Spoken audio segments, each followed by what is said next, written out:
சுகி சிவத்து மேல இவங்களுக்கு எல்லாம் காண்டு என்னன்னா, கிருபானந்த வாரியார் காலம் தொடங்கி இன்னைக்கு சுகி சிவம் வர மக்கள் மத்தியில் பிரபலம் அடைந்த பார்ப்பன ஆன்மீகவாதி யார் இருக்கா? யாருமே இல்லையா? நீங்க நல்லா தேடி தேடி பாருங்க, யாருமே இருக்க மாட்டாங்க. ஏன்னா பார்ப்பனர்களுக்கு ஆன்மீகம் முக்கியம் இல்லை, உண்டியல் வசூலும் தட்டு வசூலும் தான் முக்கியம். அவங்களுக்கு இதெல்லாம் எதுவும் தெரியவும் தெரியாது, படிக்கவும் மாட்டாங்க.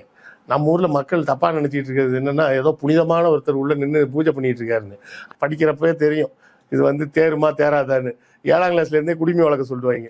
நீ குடுமையை வளர்த்துருப்பா, ஒருவேளை 10th ஃபெயில் ஆயிட்டுன்னா அப்படியே பக்கத்துல கோயிலுக்கு போயிடலாம் அப்படின்னு. இது எல்லாமே ஸ்கூல் டிராப் அவுட்டு. நம்ம ஸ்கூல் டிராப் அவுட் ஆன ஆளுங்களை போய் பார்த்துட்டு நம்ம ஆளுங்க என்ன சொல்லிட்டு இருக்காங்க, சாமி சாமி சாமின்றாங்க. சுகி சிவம் வந்து பேசுறாருன்னா அவரோட படிப்பு என்ன படிப்பு, எவ்வளவு புஸ்தகங்களை படிச்சிருப்பாரு.